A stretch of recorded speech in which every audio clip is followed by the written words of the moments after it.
Pokemon Emerald is a classic of Pokemon games all about catching them all. But that sounds like a whole lot of work. So we're just gonna play the game with one Pokemon. But what Pokemon should we use? I'm not gonna draw this out any longer than it needs to be. The answer is Vigoroth. That's what the title said, you dingus. But why Vigoroth, you may ask? Well, the answer is simple. Monkey. Is that not enough of a reason for you? To start out the run, we boot up the game, name our character, and jump out of the moving van that our mother stuffed us in. Inside the house, we are able to see the Pokemon that will carry us to the championship, as well as a TV program that reminds us of the father that left us. We meet the weird neighbor's kid, then walk up to find Professor Birch being mauled by a level 2 Zigzagoon. Professor Birch conveniently drops his briefcase and we can take our Vigoroth.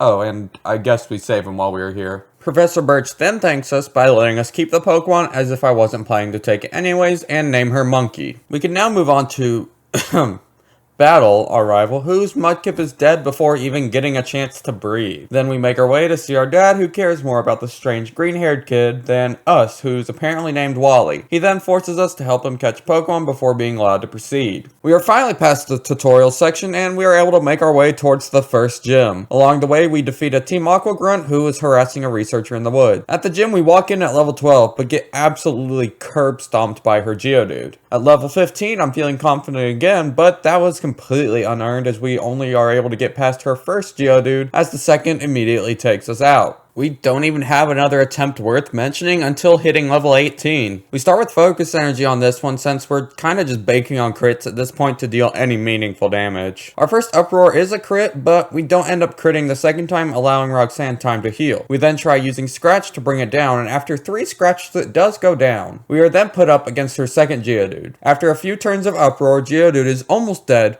but Roxanne uses another potion. We then use Scratch to finish it off though. Nosepass comes out using the most useless move it can against us as we cause an uproar. The first one does just under half. The next two both crit, bringing it into a range where Scratch can kill. This then allows us to take the first badge. This was about as rough as I expected, but it definitely could have been worse. We then go to save Mr. Brownie's pet dog, be given a delivery to make halfway across the country, and run into Brendan again. He leads with a Pokemon whose name I cannot seem to remember.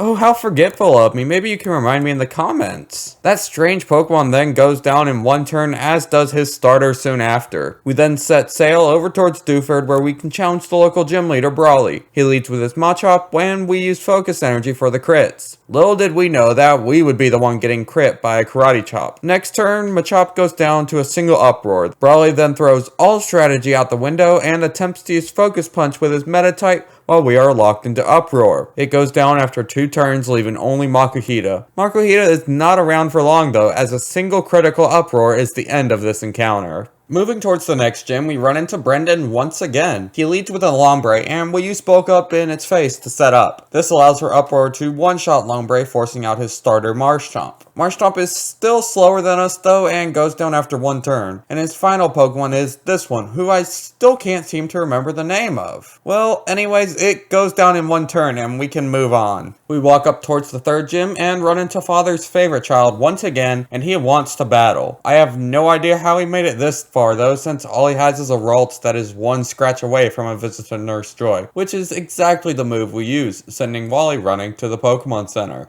Now we are finally able to challenge the 3rd gym leader, Watson. He leads with his Voltorb, and I use Scratch for pretty good damage while getting hit by Shockwave. I then decide to bulk up, but Voltorb ends up going boom in my face. This then brings out Electrike, which I try to bulk up and focus energy against, but I end that short since he is also raising his stat. Finally, we are against Magneton, who starts out with a Thunder Wave, which is really not good for us since lowering our speed prevents us from attacking on occasion. Add that with the fact that all of our attacks are resisted by Magneton, and you've got a rough fight. He also has Sonic Boom, which always deals 20 damage. These conditions all just end up being too much for our simple monkey, and we lose. Now this attempt felt pretty close, so I go back in with a strategy of just buffing ourselves up more, but after many attempts of failure, I decided to just level up some more. Level 29 is when I decide to go back. I start by immediately taking out Voltorb with 2 scratches. Then I use my time against Electrike to bulk up enough to hopefully deal with Magneton before taking it out. Once I'm at a point of supreme strength, I lock into Uproar and take out Electrike. Magneton comes out and we get a lucky crit for the one-shot. Finally, Watson sends out his Manectric, but without any resistance to normal, Manectric goes down easily. And with that, we have gotten Gym Badge number 3 and can move on. At the top of Mount Chimney, Maxie is waiting for us. He leads with Mightyena, which lowers our attack with Intimidate. I use Focus Energy to try and guarantee crits with Slash, but because of RNG, we have to 2-shot Mightyena, the old-fashioned way. We unfortunately have our accuracy lowered in the meantime, which could prove unfortunate later on. Zubat is next though, and we raise our stats up with Bulk Up. Once we are done there and Zubat is taken out, Camerupt is brought out. We immediately miss Slash and take decent damage from Ember. Then we miss another Slash and are faced by Camerupt's Focus Energy. We are probably 1 crit away from death, but 3rd time's the charm as we land Slash to defeat Camerupt. That was much closer than I expected if I'm being completely honest. We now go after Flannery for our next gym badge. We start by bulking up against Numel so that we can potentially sweep. We end up being able to one-shot Numel easily. Same can be said about this Pokemon whose name I still refuse to say. Then we one-shot Camerupt with Slash easily. Finally, we're against Torkoal, who is much more bulky than Flannery's previous Pokemon and survives a Slash only to kill us with a sun-boosted Overheat. I realized that having the sun up was probably something that would hinder us later on, so we kill Numel before it can use Sunny Day and one-shot the same mons as earlier. However, when we get to Torkoal, we get the crit on Slash, which just means we one-shot sweep the entire team for the 4th badge. Next up, we are able to immediately confront our absentee father with our pet monkey. We are easily able to use Bulk Up against Spindo, which lets us one-shot. Slacking is also an easy one-shot with a crit Slash. Then we prove our superiority in a Vigoroth Mirror where we one-shot. Then finally, we use Slash once again against Linoon to get the kill and win this battle on the 1st attempt. Then Wally's quote-unquote father came over to thank us for being Wally's friend. Though, I think we all know who Wally's real father is. We quickly move on and discover that Team Aqua was invading the Weather Institute and battle an admin named Shelly. All her Pokemon were quite low leveled compared to us, so it was easy to sweep through her team. As you would expect, the Weather Institute workers were quite grateful. Maybe a little too grateful, actually, and give us a cast form as a reward. This Pokemon cannot be denied nor released, so we're just gonna pretend you don't exist and tuck you away in the PC. The next gym leader in our path is Winona and her flying types. As usual, we bulk up against her first Pokemon for about 3 turns before realizing that was a mistake. Winona chose to use Perish Song. If you didn't know what Perish Song does, it instantly kills all Pokemon that were on the field in 3 turns, meaning that I've got 3 turns to kill all 5 of her Pokemon. In case you can't do math, that don't work. So we try again, but this time we prevent Perish Song from happening, and after that the battle becomes a whole lot easier. We bulk up against Tropius this time since it can't end us out of nowhere. We then are able to one-shot Tropius as well as Pelipper. Skarmy is brought out, and we have no choice at this point but to try to get damage with Slash. Luckily our second one is a crit and we take it out. Finally, Winona brings out her Ace Altaria, who is quickly one-shot by Slash, and we get our 5th gym badge. On our way to the next gym, we have to go through some story where Archie awakens Groudon with the blue orb. We then battle him, but it was a very quick battle where all his Pokemon were one-shot by Vigoroth. We then end up in Team Aqua's hideout, and at the end we fight Aqua admin Matt, who just has weaker versions of what Maxie had, so they also all go down easily. Our next gym features a different type of battle, a double battle against Tate and Liza, which requires you to have 2 Pokemon. Which, if I've gotten this far with only 1 Pokemon, why do I need another? Anyways, what do we do? Well, what if we had a little child sitting in the PC waiting for his moment in the sunlight? Oh wait, we do. Castform, please come out and fulfill your only purpose in life. You know, dying. This extra wasted turn does give us a chance to bulk up though. We then spammed Shadow Ball against her team, starting with Claydol, who goes down in 1 hit. Since Xatu used Calm Mind on that turn, I go for it next. Lunatone followed with its own Calm Mind, so I take it out next. Solrock for some reason chooses to use Sunny Day, but that is fine since we have the chance to take it out on the next turn with a single Shadow Ball for an almost no damage sweep. We then find Archie, where he tries to wake up Kyogre with the red orb. First though, he challenges us to a battle, where his lead Mightyena temporarily weakens us through Intimidate and Speed Drop. After buffing ourselves up, we are then able to one-shot with Slash. He then brings out Crobat, who uses Confuse Ray, but that doesn't stop us from slashing it down to red. Then we hit ourselves, and finally we are able to take it out with Slash. Finally, it leaves us against Sharpedo, who goes down from a single slash. We then go find Rayquaza and watch the peak of Pokemon cutscenes, where Rayquaza lets Groudon know that he got insanely counterpicked. Look at that little piece of land he's got, while Kyogre has him surrounded with water. Groudon then realizes his mistake and gives up. Now that the world has been saved, we continue on our badge journey. Juan is the water gym leader in our path, as he leads with Love Disc. We try to bulk up, but get confused in the process and take some damage. Love Disc does end up being a one-shot. That was not enough to bring us out of confusion though, as we hit ourselves before taking out Whiscash. After that, Celio is next, and we bring it to a sliver with Slash before getting hit. He heals and ends up dying a few turns later. Finally, we are at Kingdra, who barely lives our Slash and takes us out. On the second attempt, we immediately take out Love Disc to prevent confusion damage. We bulk up against Whiscash instead, which leads to a much better result, as we're able to one-shot the rest of Juan's team with Slash. And that completes our badge collection for the Hoenn region. So we now head over to the Elite Four and Champion, and along the way, Wally comes at us again. Determined to prove that even if he is Father's favorite, we are stronger than he will ever be. We accept his challenge. With a fire inside of us, we spam bulk up until the buffest Vigoroth you have ever seen begins to sweep. Altaria goes down to 1 slash. Delcatty goes down to 1 slash. Even Magneton, a Pokemon we feared at one point,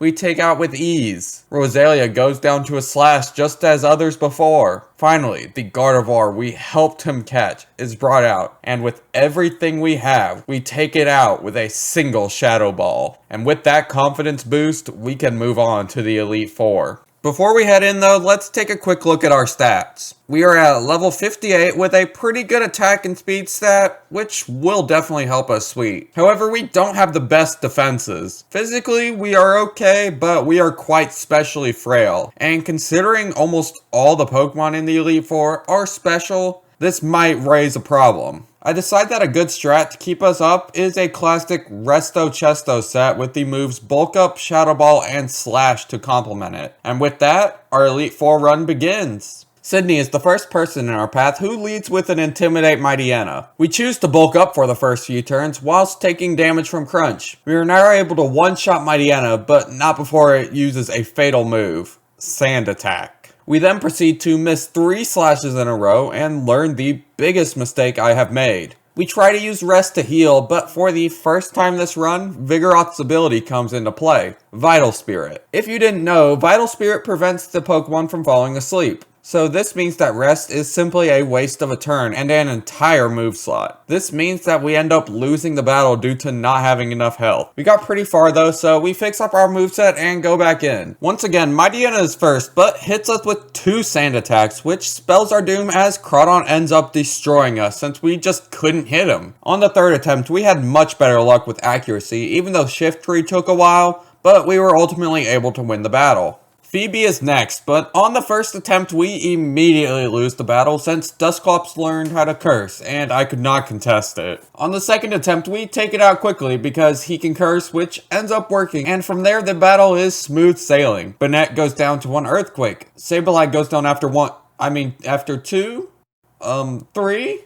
Yeah, 3 Shadow Balls. Another Banette goes down to 1 Shadow Ball, and finally the second Dusclops goes down after 1 Shadow Ball, and we beat the second Elite Four member. Up next we have got Glacia and her Ice-type Pokemon. We start setting up against the Celio and take it out, but a greedy bulk up against Glalie, leading to an Icy Wind, was the start of our downfall, as we lost after getting hit by an Ice Beam. On the second attempt we end up buffing more against Celio, that way we can hopefully completely sweep the team. After our Citrus Berry is activated, we begin sweeping. Celio is a one-shot. Glalie is a one-shot. Another Celio is also a one-shot. Another Glalie is one-shot. And finally, Walrein is almost one-shot by a slash. On the next turn, she ends up healing and we barely miss the kill once again. Glacia then heals again, but luckily we get the crit this time and one-shot Walrein, and this is the third Elite Four member down. Now, the final Elite Four member we have to face is Drake the Dragon-type trainer. He leads with Shelgon, where he tries to protect himself, but we take the opportunity to buff up. He does unfortunately lower our speed some with Rock Tomb, but we take him out after a couple of turns.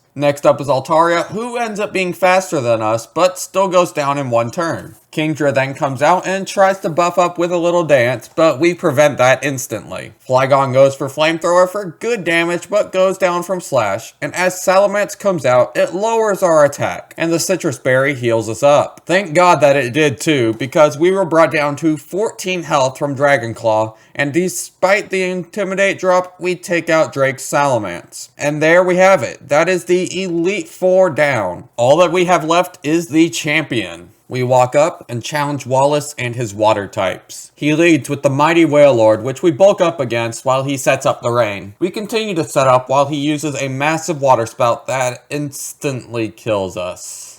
That's a rough first attempt. I'm already feeling that Wailord is gonna be a huge problem. On attempt 2, we come out the gate swinging with Slash, and so does Wallace as he uses Water Spout. After 2 turns, he heals up and we bulk up so that we can 2-shot with Slash. We then are against Tentacruel, who ends up missing Hydro Pump, which lets us take him out on turn 2. Ludicolo comes out for the easy 1-shot with a crit. Next up is Whiscash, but it is quite bulky and takes us out with a Surf. A good attempt that probably won't happen again. We then proceed to lose 5 more times against Wallace. Once to his Wailord, who gets a crit 1-shot Water Spout on turn 1, then to Whiscash's Surf. Next, we go down due to Ludicolo's Surf, just to mix it up a bit. Then we lose to Blizzard from Wailord. Finally, we lose from Tentacruel's Hydro Pump, since we haven't had that one happen yet. At this point, it becomes apparent that at our current level, we just aren't going to be able to do it, so we come back at level 65 with an insanely good attempt. We get good luck against Wailord since we're able to bulk up for free while it sets up Rain Dance. We then deal massive damage with Slash while Water Sport still does decent damage to me, but Wailord goes down on the next turn as planned. Then Tentacruel is an easy 1-shot with Earthquake. Next, we 1-shot the Ludicolo with Slash. Finally, we are back at Whiscash, much healthier than normal. A Slash does massive damage while Wallace goes for a useless Amnesia. Predicting the heal on the next turn, I use Bulk Up to hopefully ensure the 1-shot, which it does, getting us farther in this battle than we have ever gotten. Gyarados comes out and lowers our attack and making us barely miss the 1-shot. Not thinking this time, I go for Slash again while Wallace heals.